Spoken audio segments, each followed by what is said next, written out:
నమస్తే, welcome to స్వతంత్ర news. ముందుగా హెడ్లైన్స్ చూద్దాం.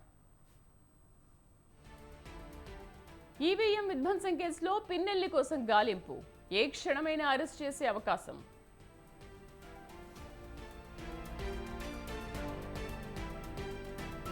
ఏపీలో కొనసాగుతున్న కార్డన్ సర్చ్, 168 సమస్యాత్మక ప్రాంతాల్లో ముమ్మర తనిఖీలు.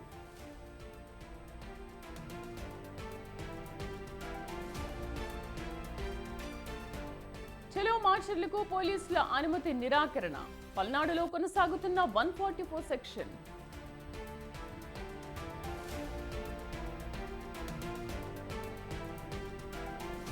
తెలుగు రాష్ట్రాల్లో వేర్వేరు రోడ్డు ప్రమాదాలు, 5 మృతి, 50 మందికి పైగా గాయాలు.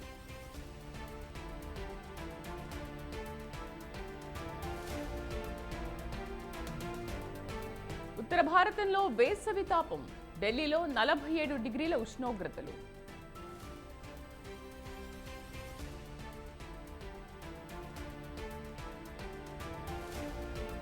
మళ్లీ 1,00,000 దాటిన కిలో వెండి ధర, స్థిరంగా సాగుతున్న బంగారం.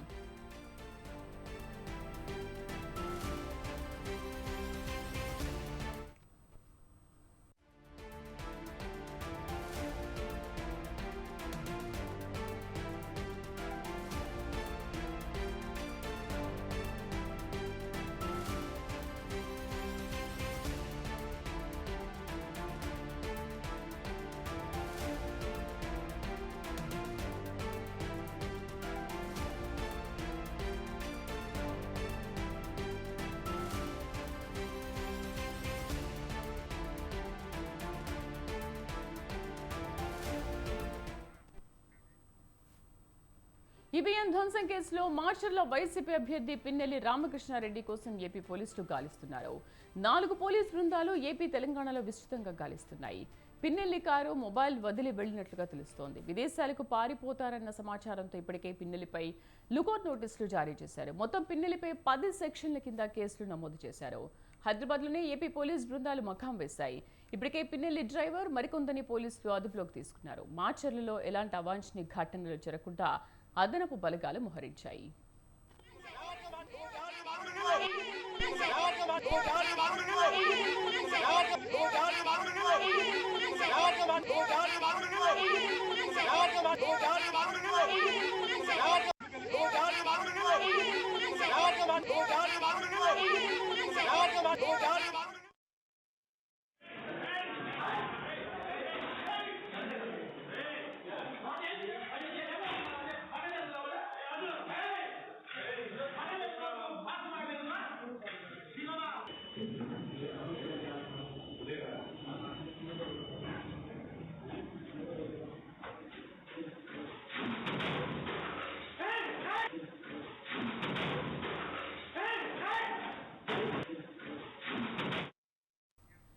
ఈవీఎం ధ్వంసం కేసులో మార్చర్ల వైసీపీ అభ్యర్థి పిన్నెల్లి రామకృష్ణారెడ్డి కోసం ఏపీ పోలీసులు గాలిస్తున్నారు.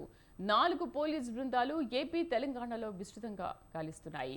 పిన్నెల్లి కారు మొబైల్ వదిలి వెళ్లినట్లుగా తెలుస్తోంది. విదేశాలకు పారిపోతారన్న సమాచారంతో ఇప్పటికే పిన్నెల్లిపై లుకౌట్ నోటీసులు జారీ చేశారు. మొత్తం పిన్నెల్లిపై 10 సెక్షన్ల కింద కేసులు నమోదయ్యాయి.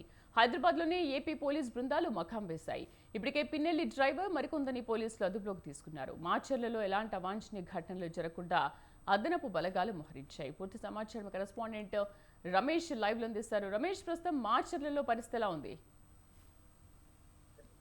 శ్రీదేవి, ఈవీఎం ధ్వంసం కేసులో మాచర్ల ఎమ్మెల్యే పిన్నెల్లి రామకృష్ణారెడ్డికి ఇప్పటికే అరెస్ట్ వారెంట్ జారీ అయింది. కేంద్ర ఎన్నికల సంఘం ఈ ఈవీఎం ధ్వంసానికి సంబంధించిన అంశాన్ని సీరియస్ గా తీసుకుంది. పిన్నెల్లి రామకృష్ణారెడ్డిపై కఠిన చర్యలు తీసుకోవాలంటూ ఆదేశాలు ఇచ్చినటువంటి నేపథ్యంలో ఆంధ్రప్రదేశ్ పోలీసులు పిన్నెల్లి రామకృష్ణారెడ్డిని చేసేందుకు చేస్తున్నారు. పిన్నెల్లి రామకృష్ణారెడ్డి నిన్న మొన్న హైదరాబాద్ లో ఉన్నట్టు తెలుస్తుంది. దీనికి సంబంధించి ఏపీ పోలీసులు నిన్నంతా కూడా హైదరాబాద్ లో పిన్నెల్లి రామకృష్ణారెడ్డి కోసం గాలింపు చర్యలు కూడా చేపట్టడం జరిగింది. పిన్నెల్లి రామకృష్ణారెడ్డిని అరెస్ట్ చేసేందుకు ప్రయత్నం కూడా చేయడం జరిగింది. అయితే పిన్నెల్లి రామకృష్ణారెడ్డి అందుబాటులో లేరు. ఆయన వాహనాన్ని ఏపీ పోలీసులు అడ్డుకునే ప్రయత్నం చేసినప్పుడు పిన్నెల్లి రామకృష్ణారెడ్డి డ్రైవర్ తో పాటు గన్మెన్ మాత్రమే అదుపులోకి తీసుకున్నారు. ఆ వాహనంలో పిన్నెల్లి రామకృష్ణారెడ్డి లేరు. దీంతో పిన్నెల్లి రామకృష్ణారెడ్డి కోసం ప్రత్యేకంగా 4 పోలీసు బృందాలను కూడా ఏపీ ప్రభుత్వం కేటాయించింది ఆయన్ని అరెస్ట్ చేసేందుకు గాను. అయితే పిన్నెల్లి రామకృష్ణారెడ్డి ప్రస్తుతం తమిళనాడు లేదా కర్ణాటకలో ఉండొచ్చు అనే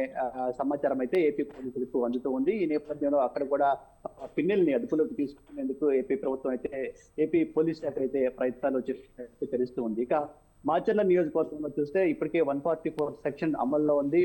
ఎన్నికల రోజు ఏదైతే పోలింగ్ రోజు ఈ ఘర్షణలు ప్రారంభమయ్యాయో, ఘర్షణలు ప్రారంభమైన తర్వాత ఆ ఘర్షణలు తర్వాత కూడా కొనసాగుతున్నటువంటి పరిస్థితి కూడా ఉంది. ఈ నేపథ్యంలోనే ఏపీ ఎన్నికల కమిషన్ కూడా మాచర్ల నియోజకవర్గంలో పోలీసును అలర్ట్ చేయడం జరిగింది. అక్కడ బందోబస్తును పెంచడం కూడా జరిగింది. అయితే ఈవీఎం ధ్వంసం ఘటన బయటకు వచ్చిన తర్వాత పిన్నెల్లి రామకృష్ణారెడ్డిని అరెస్ట్ చేస్తారంటూ పెద్ద ఎత్తున ప్రచారం జరుగుతున్నటువంటి నేపథ్యంలో అక్కడ వైఎస్ఆర్ కాంగ్రెస్ పార్టీ నేతలు కావచ్చు, శ్రేణులు కావచ్చు ఆందోళనకు దిగే అవకాశం ఉందన్న సమాచారం నేపథ్యంలో అక్కడ ఏపీ పోలీసులు 144 సెక్షన్ ఇంప్లిమెంట్ చేయడం జరిగింది. దాదాపు 1000 మంది పోలీసులు మాచర్ల నియోజకవర్గంలో మోహరించి ఉన్నారు. అక్కడ ఎలాంటి అవాంఛనీయ సంఘటనలు జరగకుండా ఉండేందుకు కానీ అన్ని ప్రయత్నాలను కూడా ఏపీ పోలీసులు చేస్తున్నటువంటి పరిస్థితి ఉంది. ఇక మాచర్ల నియోజకవర్గాన్ని పర్యటించేందుకు ఇటు తెలుగుదేశం పార్టీ నేతలు కూడా ప్రయత్నాలు చేస్తూ ఉన్నారు. ఈ నేపథ్యంలో తెలుగుదేశం పార్టీకి సంబంధించినటువంటి నేతలను కూడా హౌస్ అరెస్ట్ చేసినటువంటి పరిస్థితి కూడా ఉంది. మొత్తంగా మాచర్ల నియోజకవర్గంలో 144 సెక్షన్ అయితే అమలవుతుంది. ఇక మాచర్ల ఎమ్మెల్యే పిన్నెల్లి రామకృష్ణారెడ్డి ఈవీఎం ధ్వంసం కేసులో ప్రధాన నిందితుడిగా ఉన్నటువంటి నేపథ్యంలో ఆయన ఏ క్షణమైన అరెస్ట్ చేసేందుకు పోలీసు యంత్రాంగం కూడా అన్ని ప్రయత్నాలు చేస్తూ ఉంది. ఒకవేళ పిన్నెల్లి రామకృష్ణారెడ్డిని అరెస్ట్ చేస్తే నియోజకవర్గంలో కొంత ఘర్షణలు తలెత్తే అవకాశం నేపథ్యంలో ఇటు పోలీసులు ముందస్తుగానే అక్కడ 144 సెక్షన్ అయితే ఇంప్లిమెంట్ చేస్తూ ఉన్నారు. ఎలాంటి అవాంఛనీయ సంఘటనలు కానీ ఘర్షణలు జరగకుండా ఉండేందుకు పోలీసు యంత్రాంగం అయితే అన్ని చర్యలు చేపట్టడం జరిగింది. శ్రీదేవి, రమేష్, ఇటు టీడీపీ నేతలు కూడా చలో మాచర్లకు పిలుపునిచ్చిన నేపథ్యంలో పోలీసుల అనుమతి కూడా నిరాకరించారు. ఈ నేపథ్యంలో ఎలాగైనా సరే శాంతియుతంగా టీడీపీ నేతలు మేము నిరసన తెలియజేస్తామని అంటున్నారు. మరి ఈ నేపథ్యంలో ఏం చేయబోతున్నారు పోలీసులు? అంటే ప్రధానంగా మాచర్ల నియోజకవర్గంలో ఓటింగ్ ఏదైతే 13వ తేదీ జరిగిందో ఆ రోజు నుంచి కూడా కొంత ఆందోళనలు ఘర్షణలు జరుగుతూ ఉన్నాయి. తాజాగా ఈవీఎం ధ్వంసానికి సంబంధించి ఎమ్మెల్యే పిన్నెల్లి రామకృష్ణారెడ్డి స్వయంగా ఈవీఎం ని ధ్వంసం చేసినటువంటి సంఘటన తర్వాత ఈ ఘర్షణలు మరింత ఎక్కువయ్యే పరిస్థితి కూడా కనిపిస్తుంది. ఒకవేళ పిన్నెల్లి రామకృష్ణారెడ్డిని అరెస్ట్ చేస్తే మాత్రం ఖచ్చితంగా అది కొంత శాంతి భద్రతల అంశానికి, శాంతి భద్రతల ఇష్యూకి కూడా దారితీసే అవకాశం ఉంది. ఈ నేపథ్యంలోనే పోలీసులు అక్కడ 144 సెక్షన్ అమలు చేస్తున్నారు. మరోవైపు ఈ అంశానికి సంబంధించి రాజకీయ కూడా ప్రతివిమర్శలు కొనసాగుతున్నటువంటి పరిస్థితి. ఇక ప్రధానంగా తెలుగుదేశం పార్టీకి సంబంధించినటువంటి నేతలు ఎవరైతే ఉన్నారో మాచర్ల నియోజకవర్గంలో పర్యటించాలని నిర్ణయించుకోవడం జరిగింది. అంతేకాకుండా పోలింగ్ రోజు ఏదైతే ఘర్షణల సందర్భంగా తెలుగుదేశం పార్టీకి సంబంధించిన కొంతమంది కార్యకర్తలు, నేతలు కూడా గాయపడ్డారు. వారిని కూడా పరామర్శిస్తామని తెలుగుదేశం పార్టీ నేతలు చెప్తూ ఉన్నారు. అయితే ప్రస్తుతం మాచర్ల నియోజకవర్గంలో 144 సెక్షన్ అమల్లో ఉంది. బయట వ్యక్తులు ఎవరు అక్కడికి రావడానికి అవకాశం లేదు. అంతేకాకుండా గుంపులుగా ర్యాలీలు చేయడానికి కానీ గుమిగూడటానికి కూడా అవకాశం లేదు. ఈ నేపథ్యంలోనే తెలుగుదేశం పార్టీకి సంబంధించిన నేతలు ఎవరు కూడా మాచర్ల నియోజకవర్గానికి వెళ్లకుండా ఉండేందుకు ముందుగానే హౌస్ అరెస్ట్ చేసినటువంటి పరిస్థితి. మాజీ మంత్రులు నక్కా ఆనందబాబుతో పాటు మాజీ మంత్రి దేవినేని ఉమామహేశ్వరరావు లాంటి కూడా ఇప్పటికే హౌస్ అరెస్ట్ కూడా చేయడం జరిగింది. Sridevi, right Ramesh, thank you. So అది టీడీపీ నేతలు చేపట్టిన చలో మాచర్లను పోలీసులు కూడా అడ్డుకున్నారు. ఉదయం గుంటూరులోని మాచర్ల టీడీపీ అభ్యర్థి జూలకంటి బ్రహ్మారెడ్డి ఇంటి నుంచి ర్యాలీగా నేతలు వెళ్లాలని నిర్ణయించారు. ఇందులో దేవినేని ఉమా, వర్ల రామయ్య, నక్కా ఆనందబాబు, కొల్లు రవీంద్ర, బొండా ఉమా, జీవి ప్రకాష్ తదితర కీలక నేతలు పాల్గొనాలని నిర్ణయించడంతో తెలుగుదేశం నేతలంతా మాచర్ల వెళ్లకుండా చర్యలు తీసుకుంటున్నారు.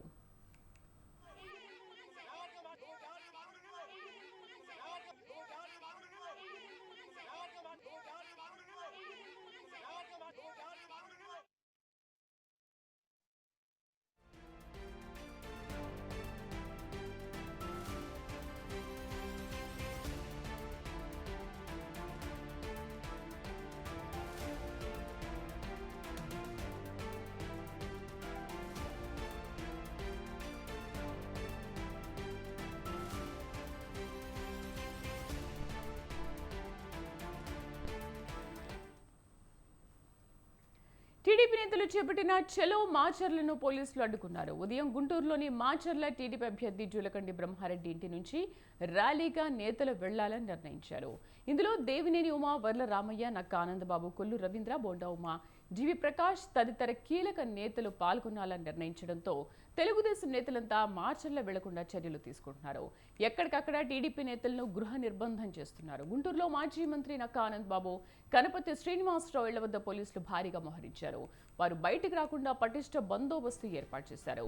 గొల్లపూడిలో మాజీ మంత్రి దేవినేని ఉమాను కూడా గృహ నిర్బంధం చేశారు.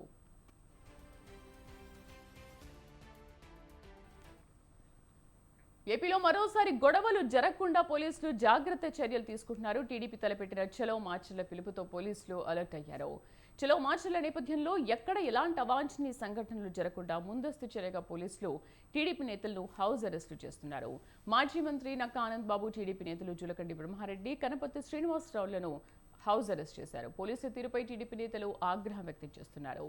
వైసీపీ గుండాల దాడిలో గాయపడిన తమ కార్యకర్తలను కూడా పరామర్శించని కూడా అడ్డుపడుతున్నారని మండిపడుతున్నారు.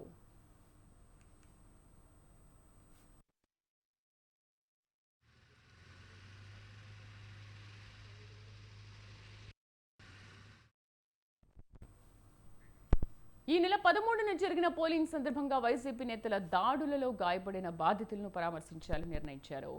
మార్చర్ల టీడీపీ ఇన్ఛార్జ్ జులకండి బ్రహ్మారెడ్డి ఇంటి నుంచి బృందం బయలుదేరేందుకు సిద్ధమైంది. అయితే చలో మార్చర్లకు అనుమతి లేదని జిల్లా ఎస్పీ ప్రకటించారు. ఈ క్రమంలో హౌస్ అరెస్టు చేస్తున్నారు.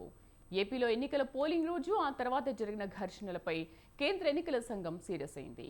కౌంటింగ్ జరిగే వరకు నిఘా పెంచాలని ఆదేశించింది. ఈ సమయంలో మార్చర్ల వైసీపీ అభ్యర్థి పిన్నెల్లి ఈవీఎం విధ్వంసం చేసిన ఘటన వెలుగులోకి వచ్చింది. దీనిపై కేంద్ర ఎన్నికల సంఘం స్పందించి వెంటనే ఆయన్ను అరెస్ట్ చేయాలని ఆదేశించింది. మార్చర్లలో భారీగా పోలీస్ భద్రతను కట్టుదిట్టం చేశారు అధికారులు. ఈ క్రమంలో చలో మార్చర్లకు టీడీపీ పిలుపునిచ్చింది. అయితే టీడీపీ చలో మార్చర్లకు అనుమతి లేదని పోలీసులు అంటున్నారు. మార్చర్లలో 144 సెక్షన్ విధించారు. ఆజ్ఞలు ఉల్లంఘిస్తే కఠిన చర్యలు తప్పవంటూ ఎస్పీ అల్టిమేటం జారీ చేశారు.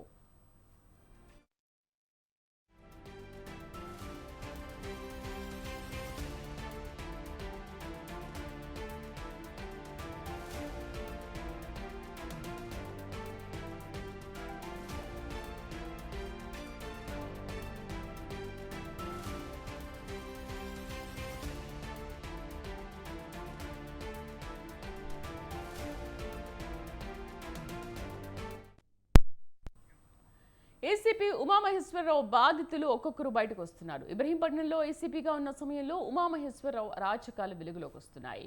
ఎస్సీ ఎస్టీ కేసులు నీరుగార్చిన ఉమామహేశ్వరరావు నిందితులపై చర్యలు తీసుకోవాలంటే 10 లక్షల లంచం ఇవ్వాలని వేధించినట్లు బాధితులు ఆరోపిస్తున్నారు. లంచం ఇవ్వకుంటే తమపై రివర్స్ కేసులు పెట్టి టార్చర్ పెట్టారని బాధితులు వాపోయారు. ఉమామహేశ్వరరావు తనను బూటుకాలితో తన్ని వేధించాడని ఓ బాధితుడు ఏసీపీకి ఫిర్యాదు చేశాడు.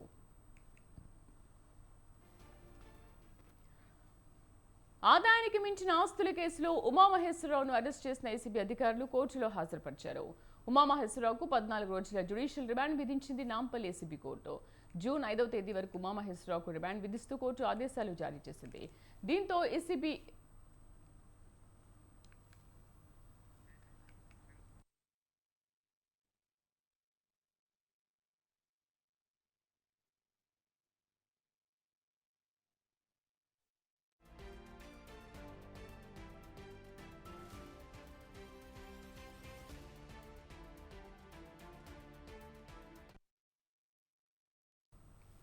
కాంగ్రెస్ పార్టీ అసెంబ్లీ ఎన్నికల్లో ఇచ్చిన హామీలో భాగంగా వరి ధాన్యానికి బోనస్ చెల్లించాలని అడిగిన పాపానికి రైతులను కుక్కలతో పోలుస్తోందని మాజీ మంత్రి హరీష్ రావు ఆగ్రహం వ్యక్తం చేశారు.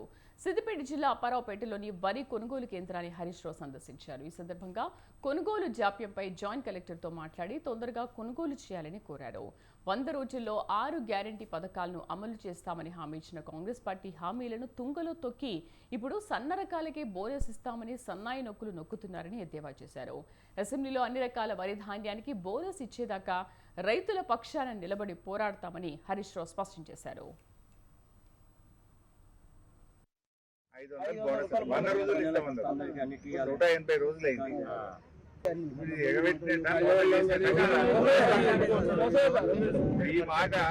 ఈ మాట నేనంటే ఆ వ్యవసాయ శాఖ మంత్రి అంటుండ్రు బాగా మరుగుతున్నారు కొంతమంది అంటుండ్రు. మీరు మరుగుతున్నట్ట మరి చేయాలి కదా. నువ్వు అప్పుడు ఎలక్షన్లు 70 ఓట్లు పడక ముందు సన్నాలకి ఇస్తా అని చెప్తే నిన్ను పొల్లు చేస్తూ అప్పుడేమో ఏం చెప్పబోతుంది బాండ్ పేపర్ మీద రాసిచ్చారు ఏమని 15,000 రైతు బంధిస్తామని, వడ్లకు 500 బోనస్ ఇస్తామని. అంటే చాలా ఇబ్బంది అవుతుంది సార్. నెల రోజులకు నుండి కొనడం లేదు సార్. ఇప్పుడైనా కొంచెం రైతులు ఆదుకోండి. రైతు బంధు ఇచ్చిండు, ఇంత వడ్లు కొన్నాడు, ఇంత ముఖం తెలివైతే చేసింది ఆ రైతులకు. ఇంత పేపర్ మీద రాసిచ్చి మీ సెల్ ఫోన్లలో మెసేజ్ పంపింది అవుతుందా? బాండ్ పేపర్ మేము రాగానే 100 రోజుల్లో వడ్లకు బోనస్ ఇస్తాం, 500 బోనస్ 100 రోజులు ఇస్తామన్నారు. 180 రోజులు అయింది. రాష్ట్ర ప్రభుత్వము ఎన్నికల ముందు రైతులకు 6 గ్యారెంటీల్లో భాగంగా 100 రోజుల్లో 6 గ్యారెంటీలు అమలు చేస్తామని బాండ్ పేపర్ల మీద రాసిచ్చి అధికారంలోకి వచ్చిన తర్వాత రైతుల గుండెల మీద నింది రేవంత్ రెడ్డి ప్రభుత్వం. మీరేం చెప్పారు ఆ రోజు? మేము 100 రోజుల్లో రైతు బంధును 7,500 రూపాయలకు పెంచుతామన్నారు, మోసం చేసిండ్రు. 100 రోజుల్లో వడ్లకు 500 బోనస్ ఇస్తామన్నారు, మోసం చేసిండ్రు. 100 రోజుల్లో 2 లక్షల రుణమాఫీ చేస్తామన్నారు, మోసం చేసిండ్రు. 100 రోజుల్లో వ్యవసాయ కూలీలకు 12,000, కౌలు రైతులకు 15,000 ఇస్తామన్నారు, మోసం చేసిండ్రు. అంటే మీరు రైతులకు ఇచ్చిన ఏ ఒక్క హామీ అమలు చేయలేదు.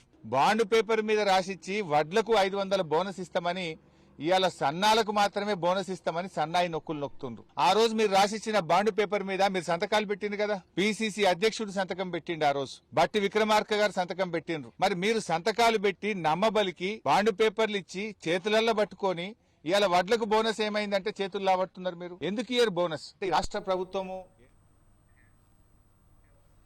కాంగ్రెస్ పార్టీ అధికారంలోకి వచ్చి 6 నెలలైనా నిండక ముందే తెలంగాణలో చీకట్లు తెచ్చిందని బీఆర్ఎస్ వర్కింగ్ ప్రెసిడెంట్ కేటీఆర్ ఆగ్రహం వ్యక్తం చేశారు. ఉత్తర తెలంగాణకే పెద్ద దిక్కుగా ఉన్న ఎంజీఎం దవాఖానాలో 5 గంటల పాటు కరెంటు పోవడం కాంగ్రెస్ అసమర్థతకు నిదర్శనమని దుయ్యబట్టారు. వరంగల్, నల్గొండ, ఖమ్మం గ్రాడ్యుయేట్ ఎమ్మెల్సీ ఉప ఎన్నిక ప్రచారంలో భాగంగా కేటీఆర్ వరంగల్లో గ్రాడ్యుయేట్స్ సన్నాహక సమావేశాల్లో ముఖ్య అతిథిగా పాల్గొని ప్రసంగించారు. వడ్లకు క్వింటాకు 500 రూపాయల చొప్పున బోనస్ ఇస్తామన్న కాంగ్రెస్ పార్టీ హామీ బోగస్గా మారిందని విమర్శించారు.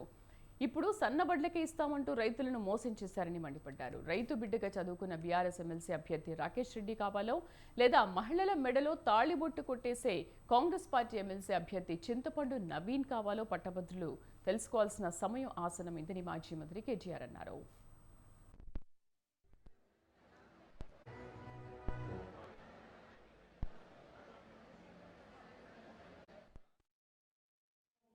చదువుకున్నోడు, ఒక రైతు బిడ్డ, మీలో ఒకడు, ఒక సామాన్య కుటుంబం నుంచి వచ్చి అంచెలంచెలుగా ఎదిగి స్వశక్తిని నమ్ముకొని, విద్యను నమ్ముకొని, తల్లిదండ్రులు వారి కష్టం చూసి చలించిపోయి నేను గట్టిగా చదువుకొని మంచి మార్కులు సంపాదించుకోవాలని చెప్పి ఇంటర్మీడియట్లో స్టేట్ ర్యాంక్ కొట్టిండు.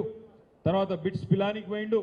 అక్కడ కేవలం ఇంజనీరింగ్ మాత్రమే కాకుండా మాస్టర్స్ డిగ్రీ కూడా అక్కడనే పూర్తి చేసి గోల్డ్ మెడల్ కూడా తీసుకొని బ్రహ్మాండంగా అమెరికా పోయి ఫేస్బుక్లో, అక్కడ సిటీ బ్యాంకులో, జేపీ మార్గన్ చేజ్ లాంటి కంపెనీల్లో మనోడు పనిచేసిండు. మరి ఇక్కడనేమో గోల్డ్ మెడలిస్ట్ ఉన్నాడు.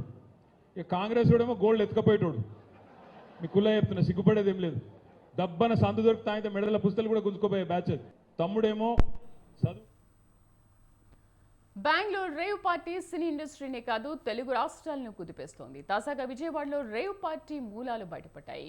రేవ్ పార్టీకి ప్రధాన నిందితుడు వాసు అలియాస్ లంకపల్లి వాసు విజయవాడ వాసి. కొత్తపేటలోని ఆంజనేయవాడకు చెందిన వాసు హైదరాబాద్, బెంగళూరు నుంచి క్రికెట్ బెట్టింగ్లు నిర్వహిస్తూ ఉంటాడు. విజయవాడలోనూ అతిపెద్ద బుకీల నెట్వర్క్ ను విస్తరించాడు వాసు. బర్త్డే సందర్భంగా వాసు స్వయంగా బెంగళూరులోని ఫామ్ హౌస్ లో పార్టీని ఏర్పాటు చేయగా విజయవాడకు చెందిన 4 ప్రధాన బుకీలు మిగిలిన ఏర్పాట్లు చేసినట్లుగా తెలుస్తోంది. హైదరాబాద్లోని మకాం వేసిన వాసు అక్కడి నుంచే మొత్తం వ్యవహారం నడిపించినట్లుగా తెలుస్తోంది.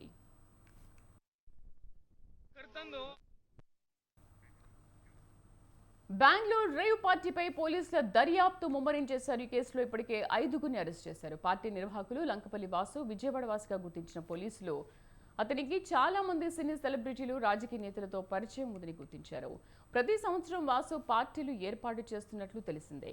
క్రికెట్ బెట్టింగ్లను సైతం వారు నిర్వహించేవాడు. ఐపీఎల్ సీజన్లో కోట్ల రూపాయల బిజినెస్ జరిగిందని, దీంతో సెలబ్రిటీస్తో, రాజకీయ నేతలతో పార్టీకి వాసు ప్లాన్ చేసినట్లుగా సమాచారం. గత ఆదివారం బెంగళూరు శివార్లోని ఫామ్ హౌస్లో వాసు రేవ్ పార్టీని ఏర్పాటు చేశాడు.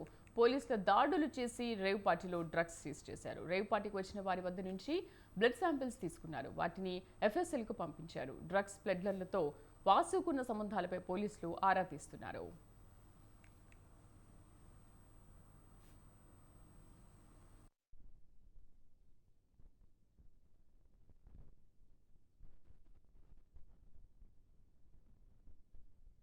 హేమ కూడా ఈ రేవ్ పార్టీలో ఉన్నట్లు పోలీసులు ఇప్పటికే స్పష్టం చేశారు. కానీ తాను ఆ రేవ్ పార్టీకి వెళ్లలేదంటూ హేమ బుకాయిస్తున్నారు.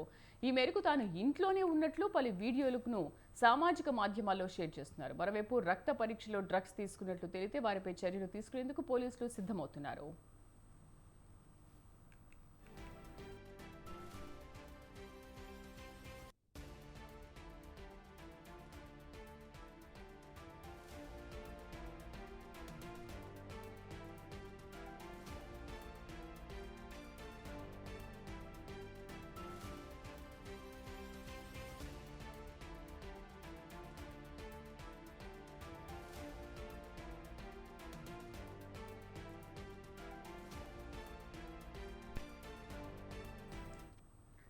పారిశ్రామిక ప్రగతి లేక వికారాబాద్ జిల్లా యువత నిరుద్యోగ సమస్యతో అల్లాడుతోంది. నిరుద్యోగులు ఉపాధి కోసం ఇతర ప్రాంతాలకు వలస వెళ్తున్నారు. గత ప్రభుత్వం పారిశ్రామిక అభివృద్ధికి చొరవ చూపినా అనుకున్న స్థాయిలో కార్యాచరణ జరగలేదని విమర్శలున్నాయి. నూతన కాంగ్రెస్ ప్రభుత్వంలో కొడంగల్ ఎమ్మెల్యే రేవంత్ రెడ్డి రాష్ట్ర ముఖ్యమంత్రిగా బాధ్యతలు చేపట్టడంతో వీటిపై దృష్టి సారిస్తారని నిరుద్యోగ యువత ఆశాభావం వ్యక్తం చేస్తోంది.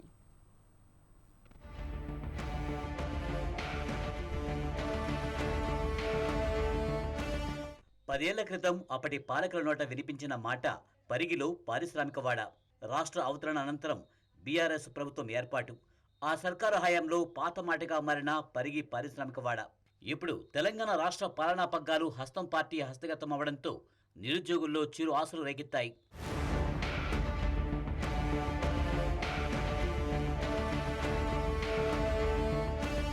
వికారాబాద్ జిల్లా పూడూరు మండలం రాకంచర్ల పూడూరు పంచాయతీల పరిధిలో 10 ఏళ్ల క్రితం కాంగ్రెస్ ప్రభుత్వం పారిశ్రామికవాడ ఏర్పాటుకు ముందుకు వచ్చింది.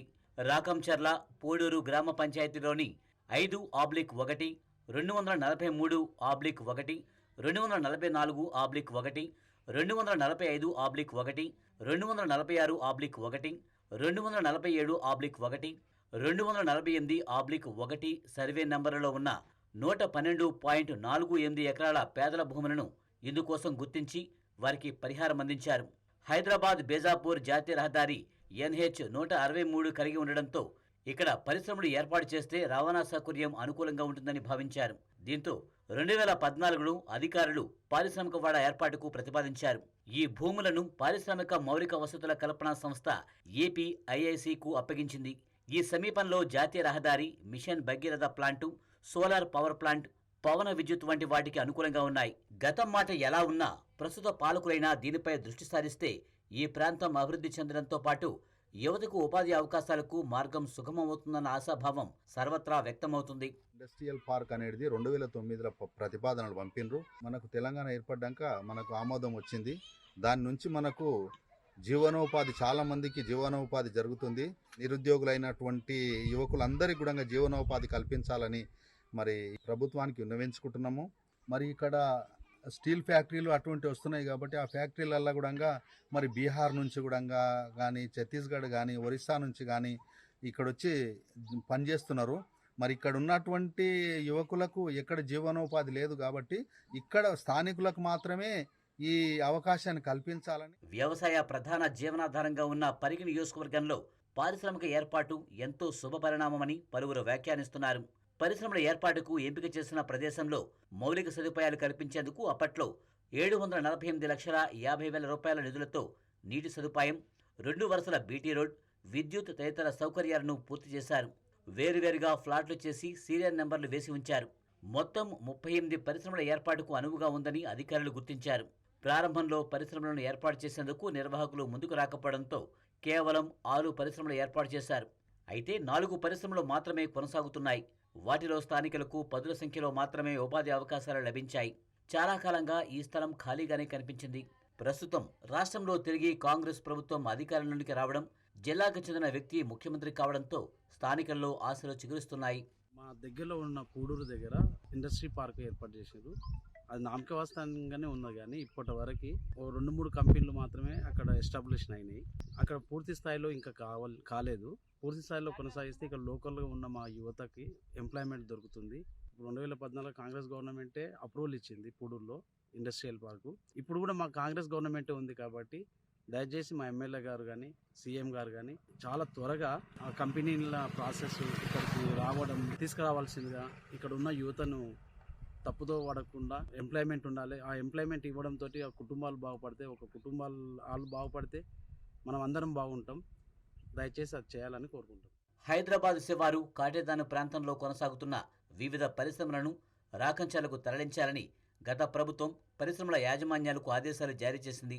అప్పటి TSIIC chairman Balamallu, MP Ranjith Reddy, MLC Mahender Reddy, అప్పటి ఎమ్మెల్యే మహేష్ రెడ్డి ఆ సంస్థ ఉన్నతాధికారులతో కలిసి పారిశ్రామిక వాడను పరిశీలించారు. నగరంలోని కాటేదాను ప్రాంతంలో ఐరన్ పరిశ్రమలను తొలగింపజేయించి రాకంచాలకు తరలించే విధంగా 6 నెలలు గడువు విధించారు. పట్టించుకోకుంటే అనుమతులు రద్దు చేసి జనరల్ కేటగిరీ కింద ఇతర సంస్థలకు అనుమతులు ఇవ్వాల్సి ఉంటుందని హెచ్చరించారు. అయితే 2 ఏళ్లు దాటినా అడుగు ముందుకు పడలేదు. ఇప్పటి వరకు రాని పరిశ్రమల భూ అనుమతులను రద్దు చేసి కొత్త వారికి అవకాశం ఇవ్వాలని పలువురు కోరుతున్నారు. కాలుష్యం లేని పరిశ్రమల స్థాపనకు ప్రాధాన్యం ఇవ్వాలని అంటున్నారు. అక్కడ 2-3 కంపెనీలే ఓపెన్ అయినాయి. ఆల్రెడీ 38 కంపెనీలకు గవర్నమెంట్ పర్మిషన్ ఇచ్చింది, ల్యాండ్ అలాట్మెంట్ అయింది. కానీ ఇప్పటి వరకు అన్ని కంపెనీలు ఇక్కడ ఎస్టాబ్లిష్ కాలేవు. ఒకవేళ ఇవి అయితే ఇక్కడ ఉన్న పరి కాన్స్టిట్యున్సీలో ఉన్న యువతకు, నిరుద్యోగ యువతకు ఉపాధి కల్పిస్తారు అండ్ పరి కాన్స్టిట్యున్సీ డెవలప్ అవుతుంది. దానివల్ల నిరుద్యోగులు ఉపాధి కల్పించుకొని వాళ్ళ జీవన విధానాన్ని పొడిగించుకుంటారు. కాబట్టి ఇక్కడ 38 కంపెనీలకు ఆల్రెడీ పర్మిషన్ ఉన్నది. కాబట్టి దాంట్లో పొల్యూషన్ లేని కంపెనీలను ఇక్కడ ఎస్టాబ్లిష్ చేస్తే పరి కాన్స్టిట్యున్సీ డెవలప్ అవుతుంది, ప్లస్ నిరుద్యోగులకు ఉపాధి కల్పన జరుగుతుంది. పరిశ్రమల ఏర్పాటుతో పాటు రైతు అభివృద్ధికి ఫుడ్ ప్రాసెసింగ్ యూనిట్లను ఏర్పాటు చేయాలని స్థానికులు కోరుతున్నారు. కాలుష్యరహిత పర్యావరణంతో పాటు జిల్లాలో రైతులు పండించే పంటలతో వందలాది మంది నిరుద్యోగ యువతకు ఉపాధి అవకాశాలు లభ్యమవుతాయంటున్నారు. రైతులకు సైతం లబ్ధి చేకూరుతుందని పలువురు విశ్లేషకులు అభిప్రాయం వ్యక్తం చేస్తున్నారు.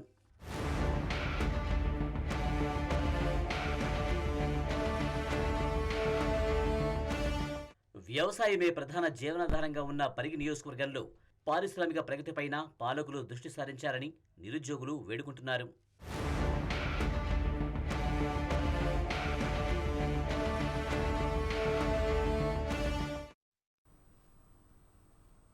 దేశీయంగా బంగారం ధరలు ఇవాళ స్థిరంగా ఉన్నాయి. హైదరాబాద్ మార్కెట్లో ప్రస్తుతం 22 క్యారెట్ల బంగారం ధర తులం 68,300 వద్ద కొనసాగుతోంది. ఇక 24 క్యారెట్ల పసిడి రేటు 10 గ్రాములు 74,510 వద్ద ఉంది.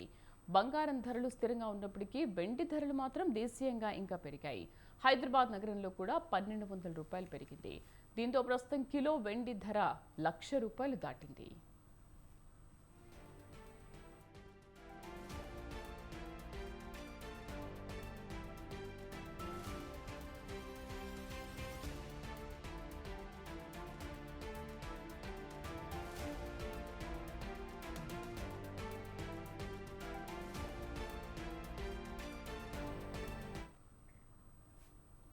ఇది బులెటిన్ అప్డేట్స్. మరిన్ని అప్డేట్స్తో మరో బులెటిన్లో మళ్ళీ కలుద్దాం. Stay with us.